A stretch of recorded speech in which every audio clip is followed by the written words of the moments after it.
ৰেকিবউদ্দিন এগৰাকী উদীয়মান শিল্পী।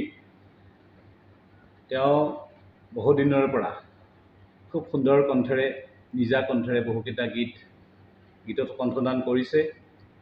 তেওঁৰ যি যাত্ৰা, এই যাত্ৰাত আমি সহযোগিতা কৰাটো অত্যন্ত প্ৰয়োজন। তেওঁৰ এটি ব্যক্তিগত ইউটিউব চেনেল ৰেকিব অফিচিয়েল আৰু এটি ফেচবুক পেজ ৰেকিব অফিচিয়েল বুলি আছে। আমি প্ৰত্যেকেই যাতে এই ইউটিউব চেনেলটি ছাবস্ক্ৰাইব কৰোঁ আৰু ফেচবুক পেজটি যাতে লাইক কমেণ্ট এণ্ড শ্বেয়াৰ কৰোঁ। তেওঁৰ এই শিল্পীৰ যি যাত্ৰা যথেষ্ট উৎসাহেৰে তেওঁ অব্যাহত ৰাখিছে, এই যাত্ৰাত আটাই সহযোগিতা কৰিবলৈ অনুৰোধ জনাইছোঁ। ৰেকিবউদ্দিনক এটি গীতৰ কলি গাই দিবলৈ অনুৰোধ কৰিছোঁ।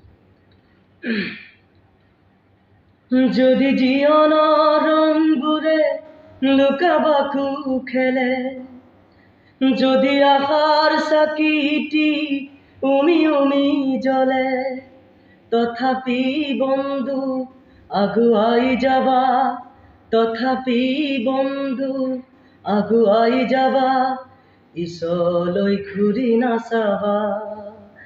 যদি জোনবেলি তৰায়ো মুখ ঢাকে, যদি মুক্ত আকাশৰো ৰদেও নাভাগে, তথাপি বন্ধু মনোবল ৰাখিবা, শেষত সকলো পাবা, শেষত সকলো পাবা।